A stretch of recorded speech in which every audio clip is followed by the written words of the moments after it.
We imagine the brilliant mind as a model of absolute precision.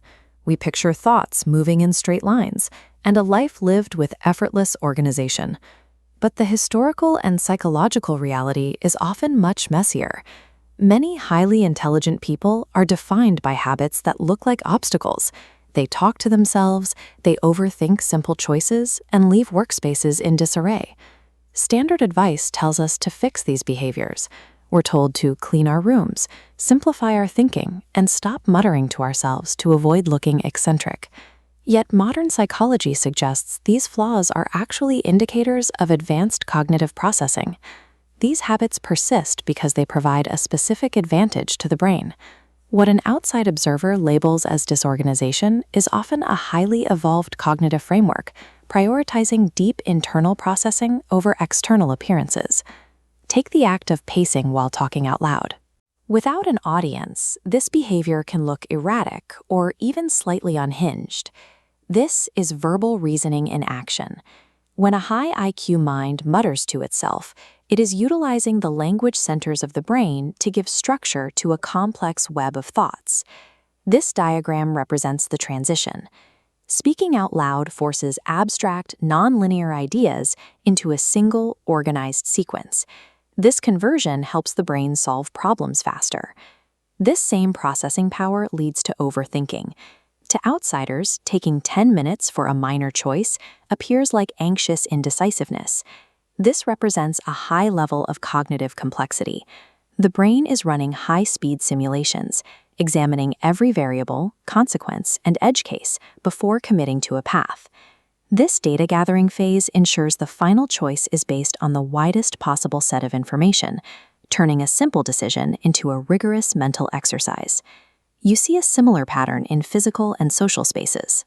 An incredibly bright individual might work at a desk covered in old papers or stand in stony silence during a loud social gathering. It's easy to wonder why a mind capable of such depth would be so seemingly careless with its surroundings or so withdrawn in a crowd. The explanation lies in selective organization. Every brain has a limited energy budget. This diagram shows a high IQ mind prioritizing its resources, limiting the energy spent on environmental aesthetics to just 5%, so it can surge 95% of its power into complex internal systems. Avoiding small talk functions in much the same way as ignoring desk clutter. Both behaviors protect the brain from spending finite cognitive energy on surface-level noise. That conserved energy is redirected where it matters, into deep work, structured digital systems, or conversations that challenge the mind. A messy desk and a quiet demeanor reflects a commitment to energy conservation, keeping cognitive fuel for the tasks that require the most focus. Intelligence also manifests in behavioral shifts that can seem erratic, like abruptly walking away or suddenly becoming obsessed with a completely random topic. Solo walking activates the brain's problem-solving networks.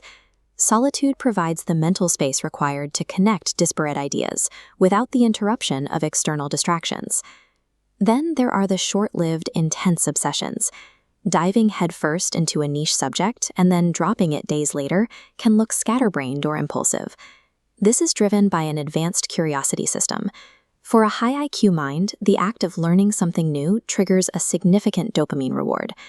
Once the brain has absorbed the necessary data and the curiosity is satisfied, the dopamine loop closes. The mind then efficiently moves on to the next stimulus. These shifts function as internal mechanisms to stimulate neurochemistry and accelerate the rate of learning across many different fields. We have been conditioned to believe that a smart mind must be a tidy, polite, and decisive one. But psychology shows that mental efficiency rarely looks like social perfection. The label weird is often just a way to describe a cognitive process that doesn't fit a standard mold. If you find yourself exhibiting these traits, trying to force your mind into conventional habits of organization or social behavior may actually be a waste of your mental resources. Give yourself permission to pace, to talk through your thoughts, and to leave the room messy if it helps you reach the breakthrough you're looking for. Next time these habits are judged by others, remember that your mind is following a logic designed for depth and complexity, even when the gears aren't visible from the outside.